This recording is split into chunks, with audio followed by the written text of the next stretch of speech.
I'm Céline Cousteau, TreadRight ambassador, documentary filmmaker, and environmental and humanitarian activist. Good afternoon, Céline. Thank you very much for taking a few moments to speak to Breaking Travel News today. You've held the role with TreadRight for a number of years now, I believe. Would you mind giving our viewers just a quick overview of what you do there? Of course.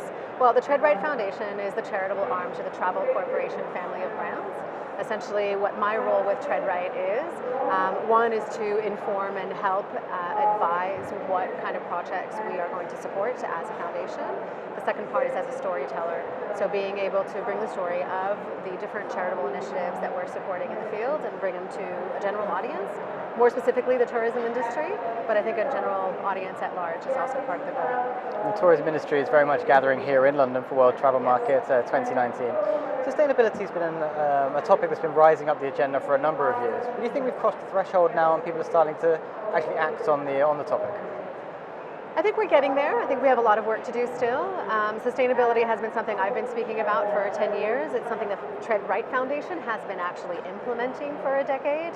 It's just now that we're getting the message out because we really wanted to be able to stand on a strong story to be able to share. I think the tourism industry is beginning to fully understand that this is not an option anymore. Sustainability has to be a part of the ethos of all tourism.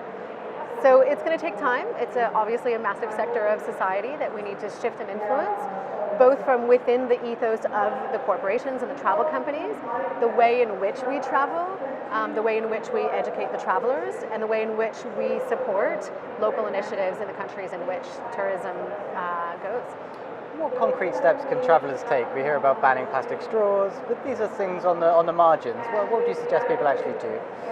We are moving beyond reduce, reuse, and recycle. I think that we all know that kind of messaging. I really believe that we all should be traveling with our refillable coffee cups. There's a collapsible one called Stojo. It's really easy to put in a bag. Bamboo, fork, knife, spoon, and metal straw. That should be in our bag as well. Refillable water bottle. Those should be the basics of what the individual takes on as their own initiative. The second part, I really believe, is about choosing the right companies to travel with, understanding and doing your homework.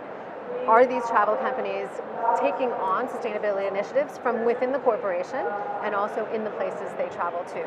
So supporting initiatives, whether it's people, wildlife, places, is the company you're traveling with doing the best that they can. So we are moving way beyond single-use plastic. We're moving into how do we think about ourselves as travelers.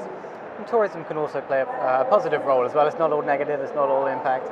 You're talking today on a panel about the empowerment, female empowerment as well. What can you tell me about that? Well, I think first of all, women have a sensitivity to be able to understand what it means to support a family, what it means perhaps to be oppressed in different ways in different cultures. TreadRight Foundation supports a lot of different initiatives, which is about women empowerment.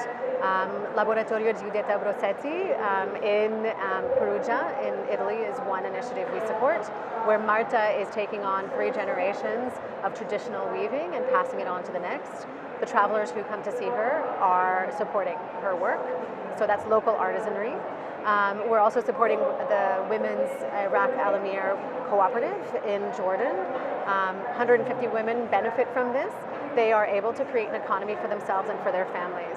So women empowerment can take place on the ground where we travel. I think also as women, how do we travel? What are our interests? What are our sensitivities? A lot of times the women are choosing the destinations and making the plans. So I think that we have a lot of buying power, therefore a lot of power to shift consciousness and to shift minds within our own families and within the societies that we visit. It's a really interesting point. So I really appreciate your time today. Thank you very much. Thank you.